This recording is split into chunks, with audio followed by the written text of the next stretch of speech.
Well Spoken presents Common Genius, Uncommon Destiny. I'm your host, Reggie Key, and today I have with me Linda Qualls, aka the mother of my beautiful bride, Kiana Key.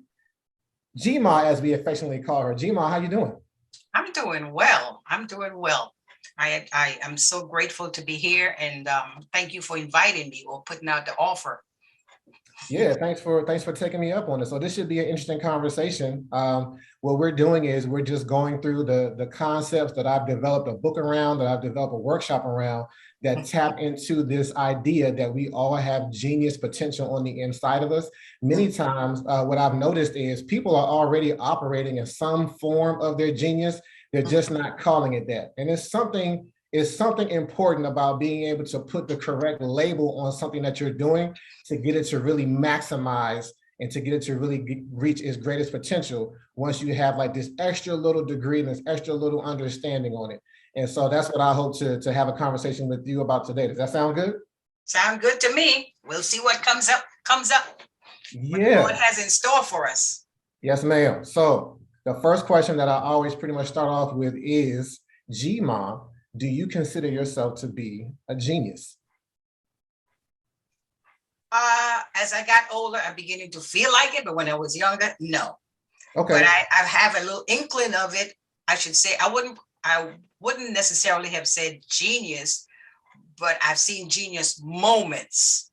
Okay. I don't know if that qualifies. And I say, and then I would pause and have that moment and just see it evolve and just say, wow, that's what I would consider, but never thought about me being just genius about everything, but just at moments. Yeah. The thing that I've come to know over the time that I've been interviewing people, some really good points have come out. And one of those points is genius is not just about knowing where you excel at a thing. It's also about knowing where you don't excel at a thing. Yeah, genius does not mean that you are all encompassing, you know all things. No one knows all things except the Lord our God, right? And but he gifts each of us with a thing that we are meant to explore in the world that is meant to make it better than what it was when you left. And so there are two things that I heard that I want to hear you talk about a little more. You say when you were younger, you would not have attributed this genius to yourself at all. So I want you, if you could just talk about that. And then you said that as you've gotten older, you know that you have seen genius moments.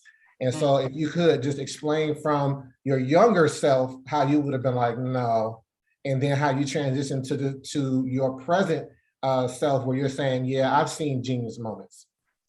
I guess because when I was younger, I felt like, wow, there's so much to learn. I don't know anything. And I attribute that to the I didn't think about genius, but when I look back at it, I put it in that context and say, I didn't feel like I was a genius. I just felt I didn't know anything. I was still exploring and discovering myself. And other people would have had to notice the genius of my behavior or observe it. I was the participant. I was not the observer. And so I remember one time when I was playing, I used to always hold school with my nieces and nephews and stuff like that. Always. And I remember this white guy, he lived right above us or across the street or something. He told my parents or my mom that she's going to be a teacher. Okay. So he saw that in me. And I don't know what he was talking about, but so that's why I'm referencing other people probably could see the genius in you at that young age. But you didn't understand what was happening because you're still learning, you're still young, you're still exploring. And so as I got older, transitioning on moving forward, I've seen the fruits of the different things the Lord has allowed me to participate in. And I know it came from what he has ingrained in me, and and it manifests itself as I got older, and I'm able to recognize it. So yeah. So the gentleman that said to your parents, hey, she's a teacher, would you agree to what he saw early on in you? You know what? I was saying a teacher, but I've come to understand teacher doesn't necessarily mean the classroom only. Right. And that's where I was probably running from that because I used to hold class. Right. And I didn't want that to be me to be a teacher, But all of us are teachers. We are teaching in different. There's not one way to teach. We teach by example, by showing. It's more of a formal structure when you sit in a classroom and you teach. And so I agree with him in that, because I love sharing knowledge that I have acquired or have the Lord has put in me with others. I get excited about that. And so in that sense, the teacher in me comes out in that way. And that's the beautiful thing about it, right? Like what genius looks like in someone else does not necessarily mean it's going to be what it looks like in you.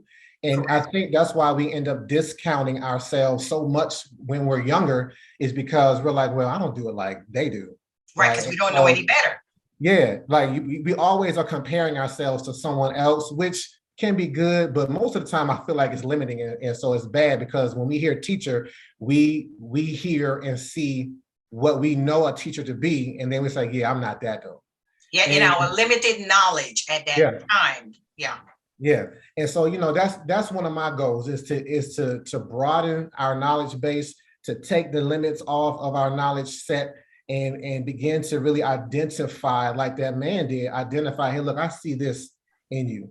Because then once that seed is planted, he planted a seed many, many years ago, and you might have struggled with that seed while it was germinating, like, no, I'm not meant to be in a classroom. But then now, as you've gotten older and you've seen some things develop and manifest in your life, you're like, yeah, like you said, I am a teacher, but just not in the way that I had seen it to be. Mm-hmm. Right. And so a lot of times when I ask people, hey, are you a genius? They treat it just like the teacher that you got identified at a young age. They're like, I know who I think a genius is, and I'm not that. And so there's one person that typically comes up whenever you think of genius, and I want to see if you come up with that one person. There's no right or wrong answer to this, but I just want to know, like, who do you think of when you think of a genius? As I've gotten older, I think of the Lord, because of just the fact that he made all of this. Mm-hmm. and it's no one man can do it, but he can. So that's why I said genius in it. And every day I say, man, I go outside and see nature. I go outside and he keeps the sun coming up every day and setting, and all these things are falling into line, the night, the day. That's genius. And man cannot do that. So I don't attribute genius to any man like that. He is the ultimate genius, is what I'm saying. Not to say that we are many geniuses, but the ultimate genius is him. Yeah, I agree 1,000%. And the beauty of what you're saying is that the Lord gifts each of us a piece of his genius. Correct. He gives us a sliver of it. Like, doctors are able to do what they're able to do because he gifted knowledge to mankind to understand how the human body works. And the wealth of material that we've gained over the years has helped us to live longer lives, because he's given us pieces of, I'm gonna let you know how I put this together. I'm gonna let you know how this operates. Do this. He's given us wisdom and knowledge. He's given us wisdom and knowledge in the sciences. There's a language behind why the sun sets and rises the way it does, and the patterns that it does, and the universe is kept in order. We call it mathematics and science. Those two, science and faith are not mutually exclusive. They are actually intertwined, two sides of the same coin. Mm-hmm. Right. And so, mathematics wasn't created as much as it was revealed to us. Yes. It's the language that makes the whole world work, which means it's the Lord's language. It's one of his many languages. Right. Correct. And so, that's what this really is all about. This is an exploration of what has God given each of us that allows us to then manifest and work in the world in a way that improves the lives of others around us.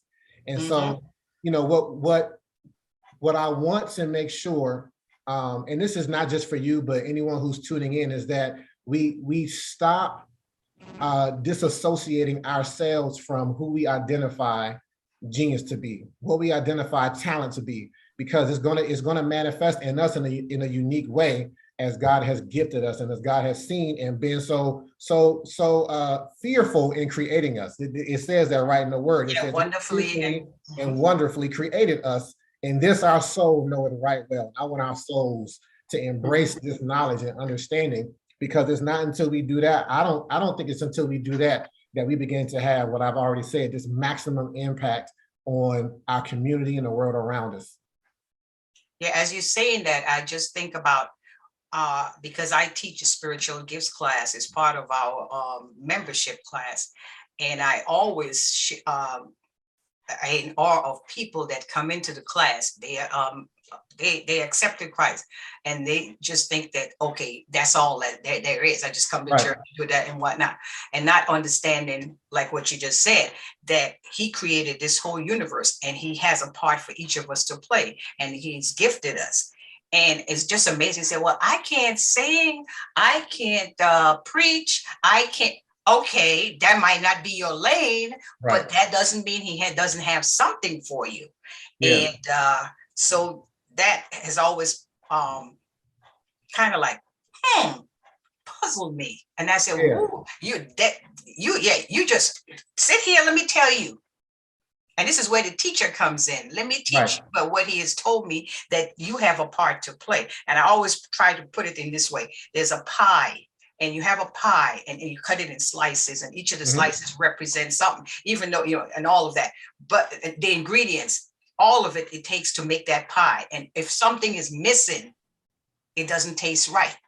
Right. And therefore, if somebody's talent or gift is missing, the stuff is going to fall apart. The church is going to fall apart, and all that type of stuff. So that's why we need all able bodies to be working, operating, to make it, the journey that we on, the kingdom building that we on together, right? One of the major tenets of our church is it's not just the person behind the pulpit that has these gifts. It's in the congregation. And if we keep relying on the church to move forward by just focusing on the limited number of people that are behind the pulpit, we're going to continue to struggle. The advancement is going to continue to be limited. But if we start activating the people in the congregation, which far outnumber the people in the pulpit, then we're going to do something. Exactly. That would make a whole world of difference, because the church is hurting. And if you're just like you do your body, the body of Christ, your own body is an example. If your toe hurts, the rest of your body hurts, and you can't go anywhere. And you can't go anywhere. You're going to lay back down or sit down, and guess what? You're not doing anything because you're not operating. And so the same thing, the church will not move forward until everybody able-bodied gets up and do their part. But we know, that's what's happening, what's not happening. Yeah. Going back to, you talked about this pie, like if there's one small piece of the ingredient missing from the pie, you can be like, this don't taste right, right? Correct. And so that's how the world is. I mean, I don't think we know what's going on in the world right now. It's a lot of stuff going on, and there's wars and rumors of war breaking out, right? That's been happening since the first century church. There's all manner of things going on that lets us know that the world is still broken. The scriptures say that the world is groaning in anticipation for the sons of God to manifest. And until that happens, it's going to continue to groan, because to your point, like if that little toe is off and you're just going to be like, I can't do anything. The world is continuing to be kind of off kilter, because there's not more of us who understand that we've been pulling this planet, and it was not by accident. No matter how a person got here, the fact that that person has a soul that's been assigned to them by God means that they have purpose. And the beauty of it all is that he has assigned us into which generation we were going to be born into. Even that, right?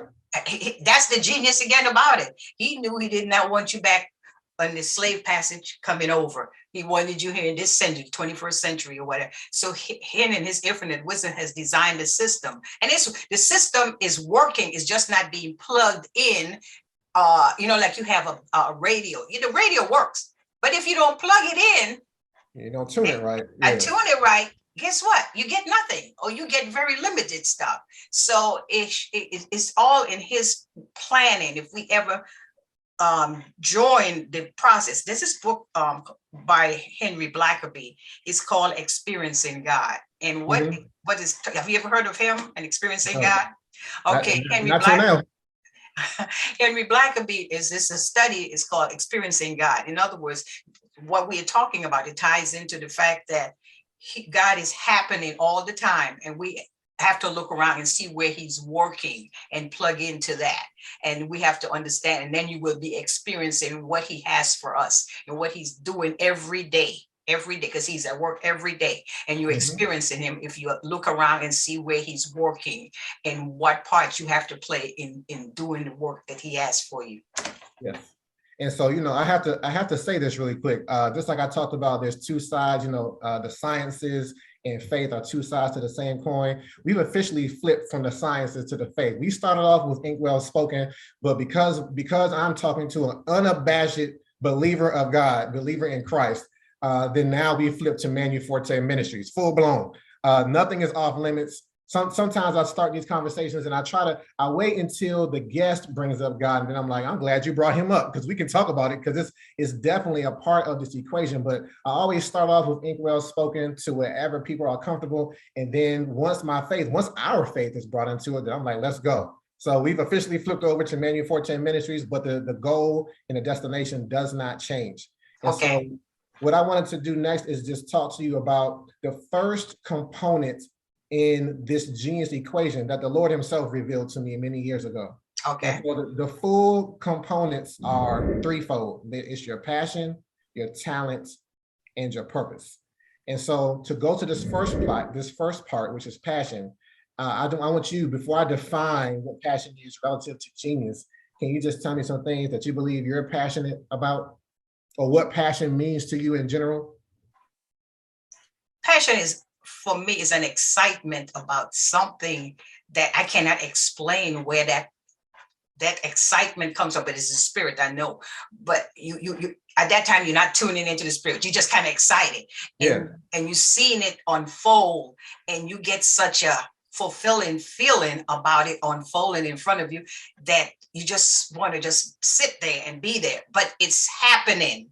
It's happening right before your eyes and your body, and you're not faking it. It's just how you react to what is happening. So you get a passion for it, and you say, wow. And sometimes you just dismiss it. You say, oh, I just had a feeling that that's a true passion of what excites you, what motivates you, what makes you move, what just gets your heightened awareness. Everything comes out. Everything is working. All the things are plugged in, your eyes, your ears, your hands, and everything is working at that moment. So you get that's what passion is to me means. And I like, I believe I heard you use the word active. It's definitely an active thing. And even if it does leave you, even if you feel that energy, so to speak, and you're like, yeah, I don't know about that, it'll come back to you though. It will, because it ignites something in you, and it's not something that you control. It just ignites, and that's how you normally react. Because sometimes some people say stuff and do something, and I'm seeing this person over here passionate about something, and I'm like, okay, that's them. Okay, so each person is passionate about different things. So what excites me, what gives me that passion and the gut feeling? I remember a lot of times when I get on the phone and I get to talking to someone, and I have come away where I have made a connection with that person, and I have helped that person or in some shape or form, because I'm not sure what it is that they needed, but God in our conversation will bring it up. And if I can convey that to that person, I get excited about sharing. And that excites me just by sharing. It's hard to stop a person from talking when they're passionate about something. You're like, oh man, you done said the wrong thing. Like you've been around somebody, like you done said the wrong thing, they're gonna start talking. And it's exciting though to see somebody come alive, right? The word that's coming into my mind is a word that's used in the Bible, and it's quicken. Like they quicken, they come alive, right?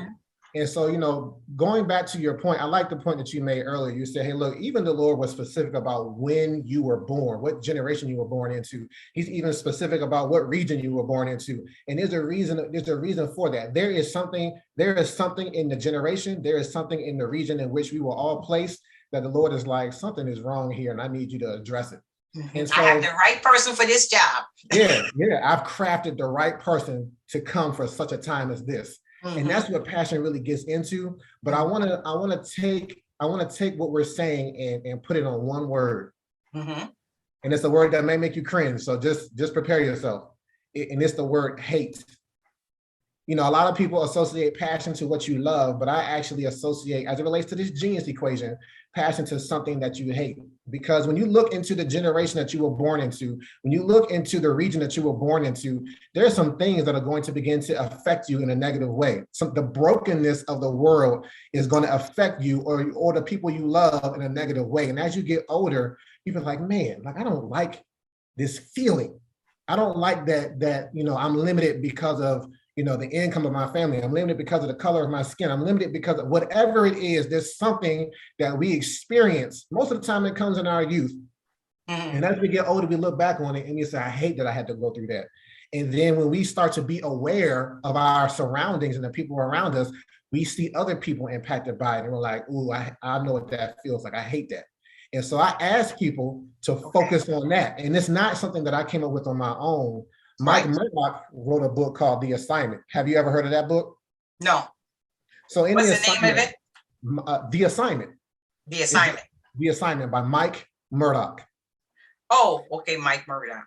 Yeah, you definitely probably heard of him. But this book is a really small book, but it's a powerful book that really changed my life, because he said, hey, look, just figure out, if you want to know what your assignment is, what you've been purposed to do by the Lord, just figure out what it is that's your Popeye moment.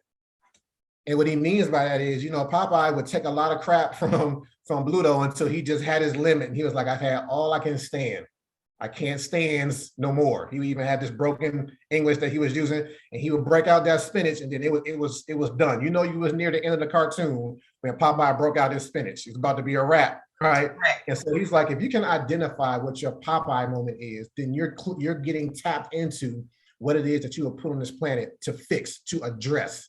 And so that's the question. What is it that we hate? What is our Popeye moment? And so I would like to ask you, and I'll rephrase it. I won't use the word hate because I have, you know. I know it's, you know what, and I agree with you that it's hate, because it's something that also, when you talk about the passion, you boil up in you and you see something that is not right and you want to correct it because it's driving you crazy or it doesn't sit well with your spirit. And it needs, in your mind, it needs fixing. And you hate to have to go there, but you cannot rest because you're being consumed by it. Every time you see it, it ignites a spirit of, oh no, this isn't right. This isn't right.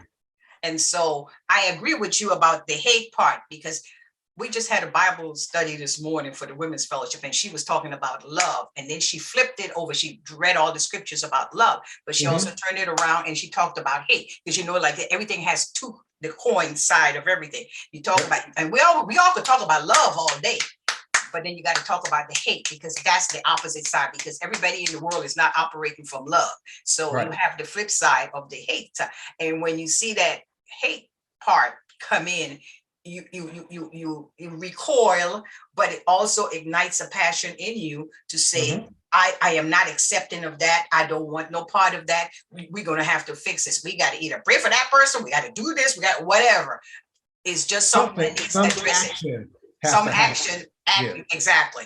And if you need to go to encourage that person, put your arm around them, pray for whatever is needed. We don't know, but it makes you, because that does not, your spirit doesn't settle with it at all. And that's where when I see that, and you might not identify it as hate, but you hate the action, right? And you want the opposite action or reaction to it. So the thing is there's a couple other words, phrases actually that come to mind. It's called righteous indignation.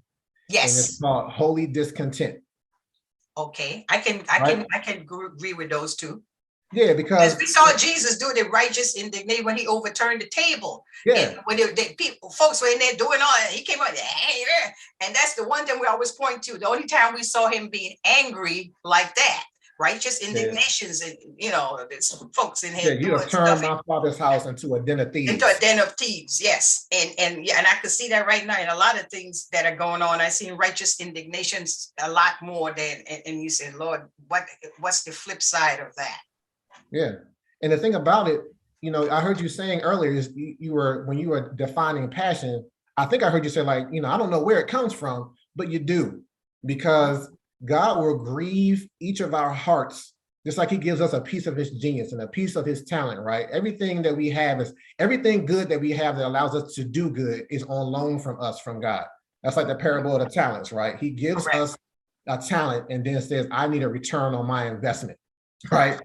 And so the passion that we have is birthed from God because he sees the world as broken. The whole reason why he put us on this planet, this third rock from the sun, he looked out over the universe and said, there's something off with this earth.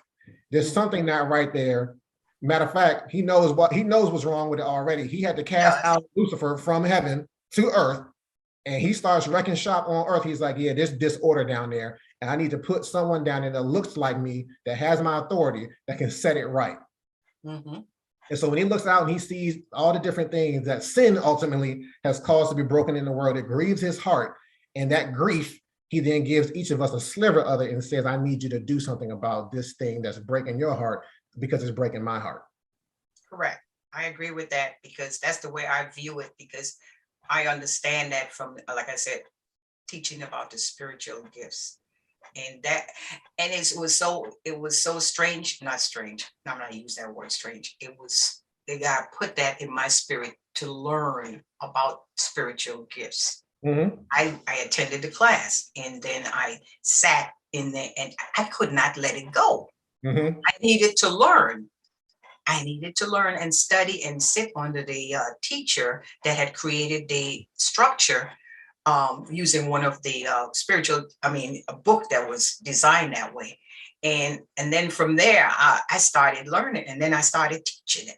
And it is the most fascinating thing to me of Christianity, about understanding about our role that we have to play.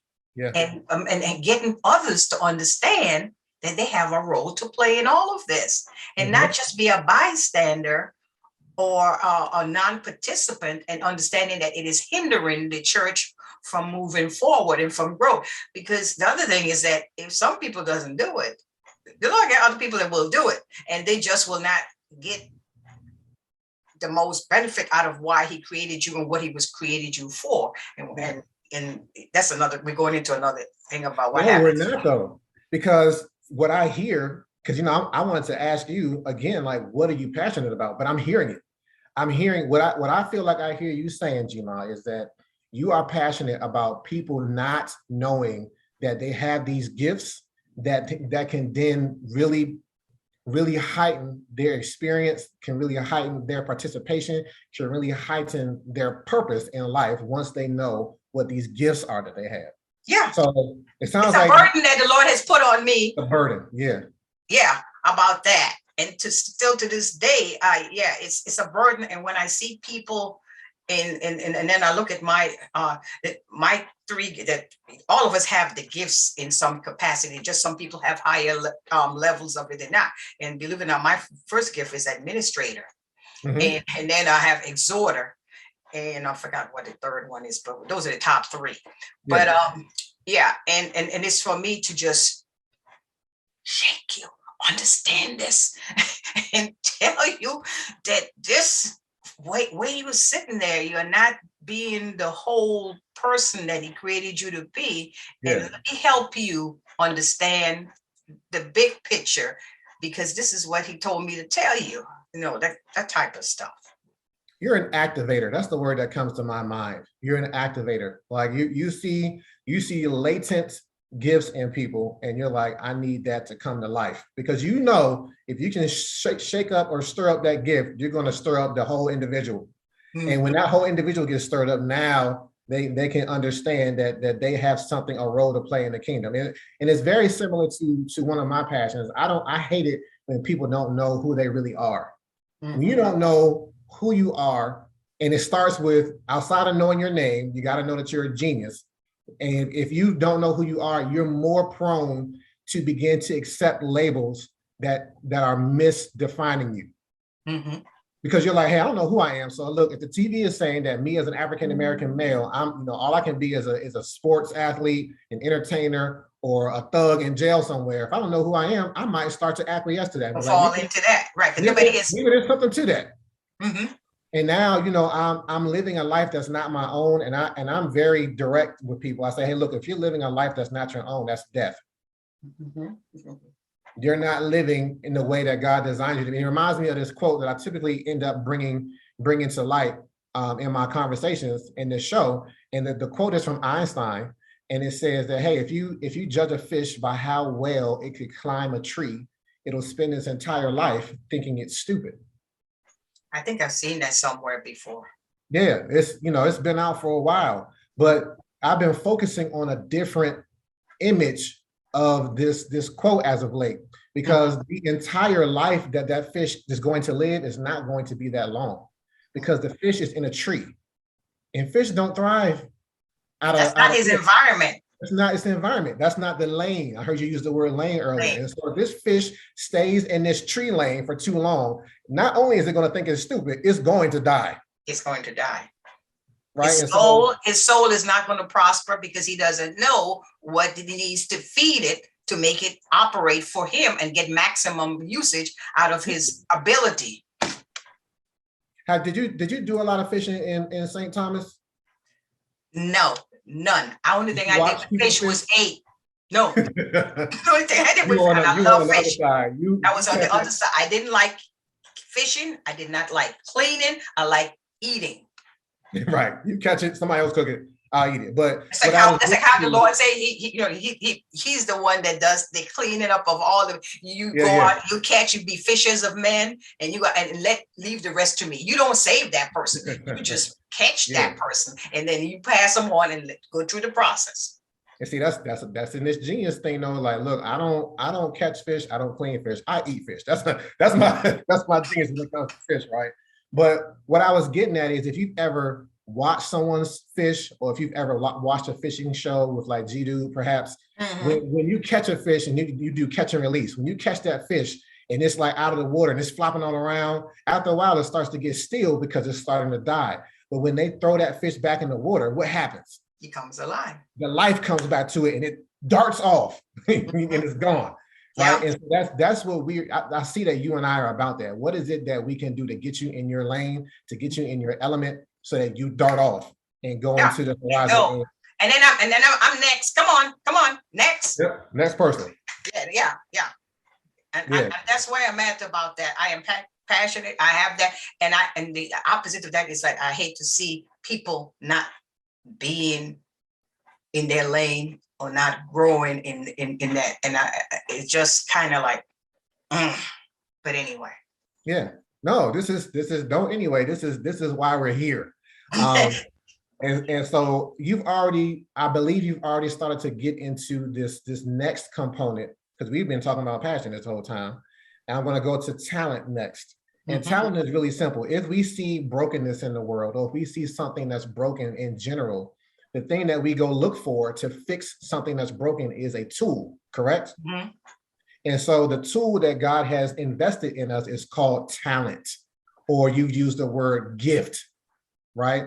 And so that that's essentially the entire equation. Your purpose in life, our purpose in life, is to discover what God has given us as a talent and then apply it to our passion. And that unlocks our genius. Right. Yeah, because what I'm hearing you say is that the talent, because I often tell people there's a difference between your talent and your gift. And because a talent is something that you can be trained to do. Like it starts off with the gift of somebody have the gift for learning science and understanding that. Now, how are you going to apply that or use that out here? And so you can use that out there into being a doctor. And this is where, but the gift came from him on being able to understand the science knowledge that God imparted. Because some people have a scientific brain.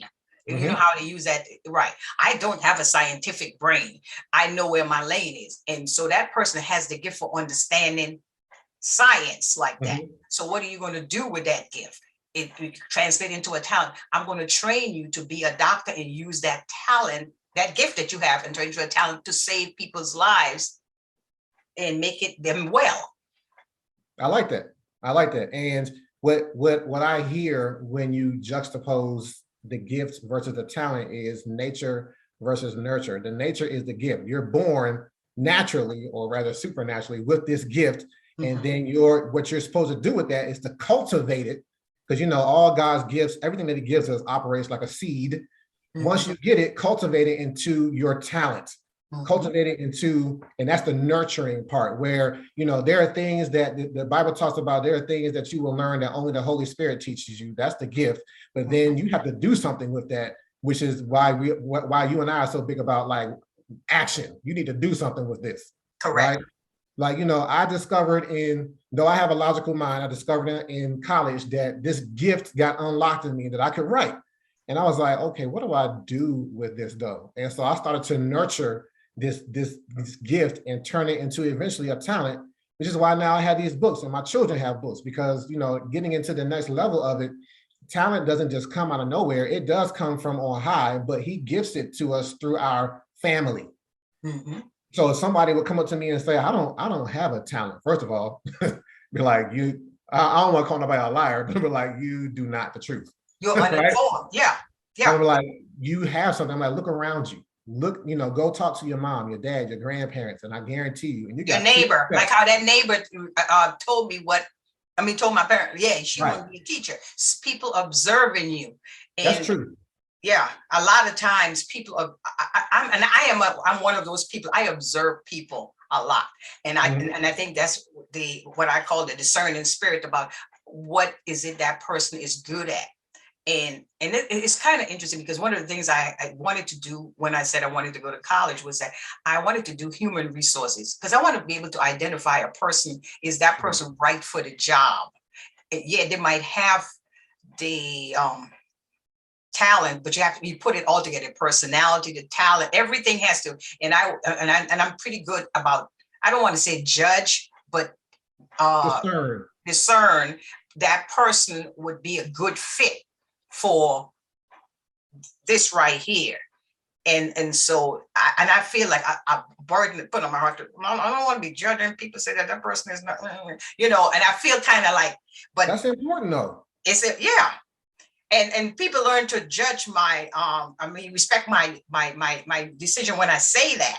And on another thing I use that discernment in is that I have a talent for like I said, recognizing. I do events, and I would know who would be able to do the marketing, who would be able to do the setup, who would be able to, and I would tap different people, because those people have the talent to do certain things. Right. And so, yeah, so I use all those talents now that I know I have the gift. I use those talents in different places in those type of arena.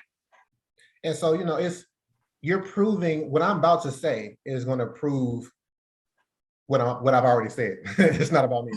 You mentioned that you have this ability to, and judging is not a bad word. The scripture says, like, judge not lest you be judged in the same measure that you use. So it's like, it's not that we're not to judge. It's just that, hey, look, if you judge somebody harshly, and you're not judging in that manner, but if you judge somebody harshly, just be prepared to be judged the same way. If you judge somebody with grace and mercy, then you'll be judged with grace and mercy as well. That was for free. That was a tangent.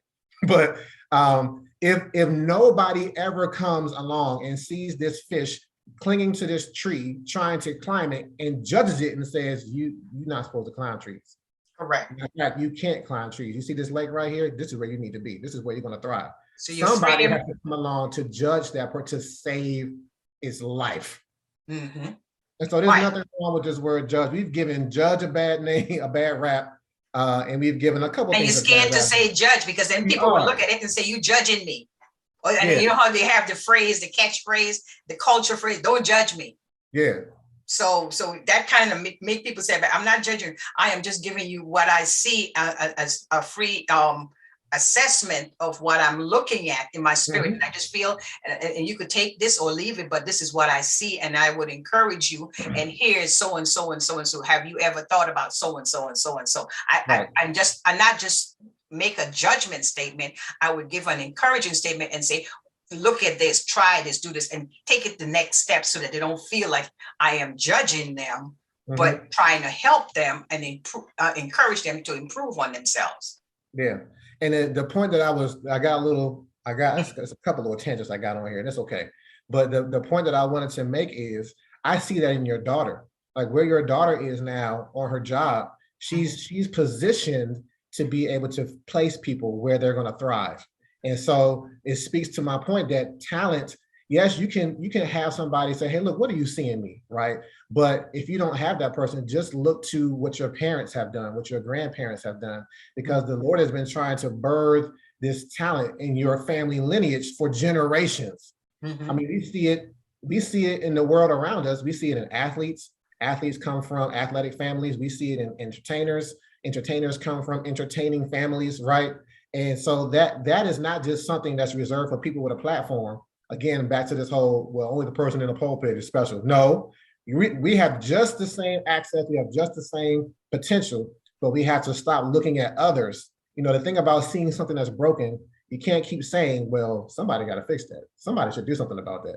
If you Especially if find it's yourself, bothering you, if it's bothering you, you keep saying it, that's somebody. you're the one to Right? address it.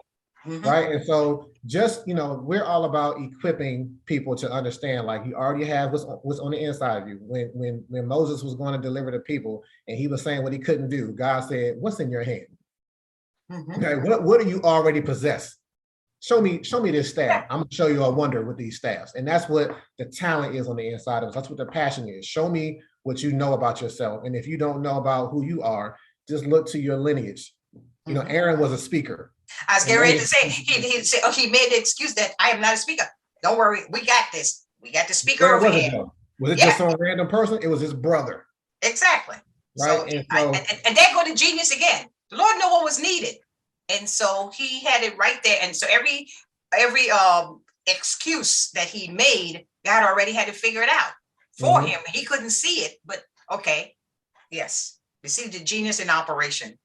Yeah, it's all around us. We just got to be discerning and know what we're looking at. And so, I see for you, like you've been doing your since you've retired, you've been a life coach, correct? Correct. And so you've already explained what a life coach does. You get people to understand. You have them take these assessments. You have them figure out what rises to the top, right? And say, why don't we focus on this? And it's very much a part of if a person, the way that you choose the correct major. I know life coach goes beyond college. It goes beyond just being a college student. But for the college students that you encounter, like if they don't know what their genius is, or once they know what their genius is, it can help them choose their major more effectively, right? And yes. or figure out, do you even need to go to college? Maybe you're already operating in your genius and you don't even need that to go to that level. And I'm a proponent of college. I am. I went to school twice, and your daughter went to school. So I'm not saying that, hey, you don't need it, but not everybody that is meant to contribute to the world necessarily has to go through that lane. It's just a matter of, because there's plenty of people that both your daughter and I know who were that fish on that tree in college and was struggling because they were like, well, I gotta do it this way. And it's like, do you though? And so, as a life coach, I know that that's what you help people do, figure out what their path is meant to be, and then just be confident to walk in that. And so you being an activator, what I heard earlier, I see I know that you're doing these spiritual gifts workshops, that you are a life coach, but I just see and a career coach. And a career coach, but I definitely see your reach being able to spread. Like right now, this format of virtually joining people, this could be a group of 20 people that you could be speaking to and talking to. And I don't know how regularly you do this, because I know that you do this. How often do you do career coaching and life coaching? And is it like one-on-one, or is it groups of people? It's one-on-one. It's one-on-one. We haven't done the group part. The life coaching is more so group, or sometimes mostly one-on-one. And I like the one-on-one session, not to say that I'm against a group session, but the one-on-one session. And what I try to do actually is try to focus. The Lord has kind of He has directed me in the direction of getting to the high schoolers, not wait till they get into college, because by that time they have wasted their time and their parents' money. Yeah. And I've had students that have come out because I didn't get to them before they went into college. I have several stories, but one in particular I'll share is this young lady went to school to be engineer, and she came out and she ended up with that 5-year program, and she which would make her have her master's, and Uh-huh. all that. And so she came out and she didn't want to do that. And she couldn't find it. And to make it even worse is that she didn't know how to share that with her parents. So she Yeah. was struggling, and now she has turned to mental health. And I've written encouragement things to her, and she thanks me to this day for basically saving her life. I mean, but to playing a part in getting her on the right track. Let me put it like that. And I see that in so many of the in the students. So that's why the Lord has put me to focus on these kids in their high school year, especially their senior year or junior or senior year, more so than the college students. That's not to say I shouldn't do that, but sometimes they come out and they change major, which is okay, because when you went in there, you didn't know that's because you had limited access to people to make an impression on your life or speaking life into your life of where you see where you should be going, or help you develop that. And that's unfortunate. And the thing about what's the sad part about that, again, with the burden, is that the Lord is prevalent in our Black community. And that's why I'm like, okay. And sometimes I try to talk to the parents and try to engage them in telling them why they need to have this assessment. And I run up against more the parents than I do the students, which is kind of interesting, but that's another conversation. Right. But the whole thing is, like, I definitely see more numbers for you reaching more people, whether it's through this virtual is the way to go right now, as far as where we are with this COVID, Omicron, and all the different variants. But yeah, I definitely see. I mean, it makes sense that you're talking about getting to these high schoolers, because the numbers increase. I just see you being an activator in the midst of multiple people to get them to understand what it is that we've been talking about for the past 45 minutes. And so that's exciting. And that's more fulfilling work than anything that could have come before it. So it's interesting how you've been able to retire, but now you're not just like wandering around listless. Like, you have this passion though, and that's accessible for everybody at every stage of their life. Yes. That's another thing I would tell people too. I have this feeling, like I said, I went ahead and got, through the urging of your wife, got me a Zoom account.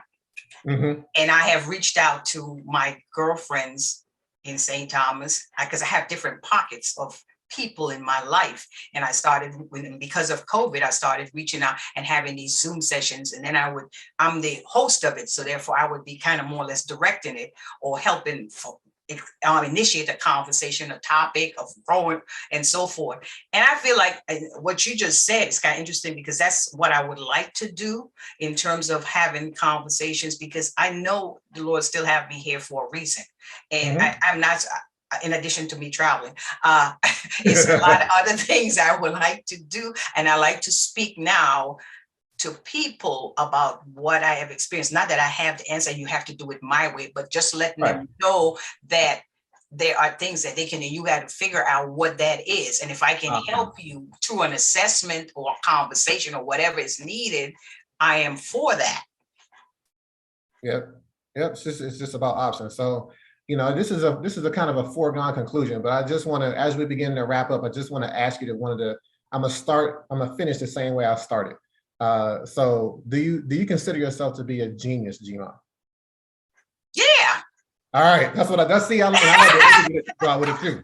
That's what G stands for G-Ma, genius ma. Yeah, there you go. And like I shared with you this conversation about this gentleman, the genius of Jesus.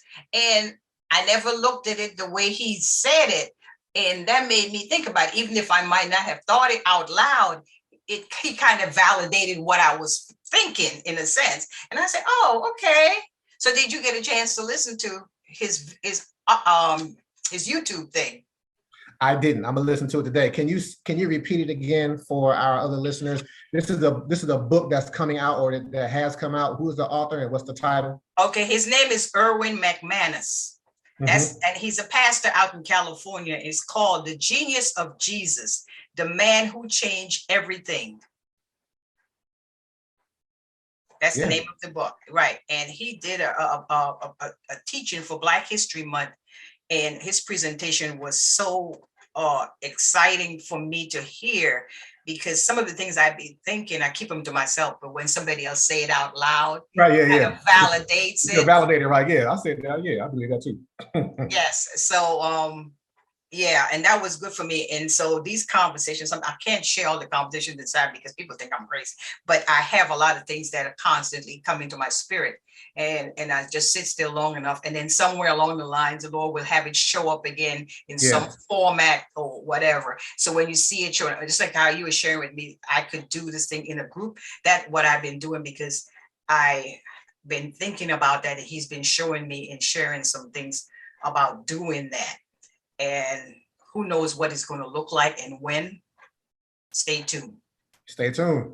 So I just want to make sure, as you brought up this book by Pastor McManus, the Bible I found in 1 Corinthians 2:16 explains what genius is. You don't find this word genius in the Bible, but it does say that we have the mind of Christ, though.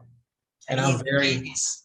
And if we have his mind, and even a drop of it, that's genius. And he did give us a drop, because he gave us a piece of it.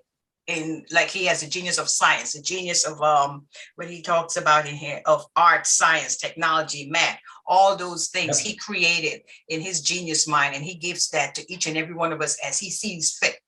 He decides which gifts you will have. We have no control. We can't decide, I'm going to have the gift of preaching, or I'm going to. No, he gives us the assignment he wants us to have for a purpose and for a reason. And so we just have to cultivate it and put it to use. Absolutely. And so for those who are tuning in and listening, if you have a name of someone that you think would benefit from this interview, please feel free to put their name in the comments below. And that does it for our show today. This has been Reggie Key, author, poet, and motivational speaker, and my genius guest, Linda Qualls. Thank you for your time, and it's my uncommon cue to see the genius in you. Thank you for this time. It was very much appreciated. Thanks for joining us for this week's episode. Make sure you pick up the book, Common Genius, Uncommon Destiny, by my dad, Reggie Legend, available on Amazon and at inkwellspoken.com. Connect with us at Inkwellspoken on all social media platforms. If you enjoy our content, don't forget to like, subscribe, and hit the notification bell so you never miss an upload.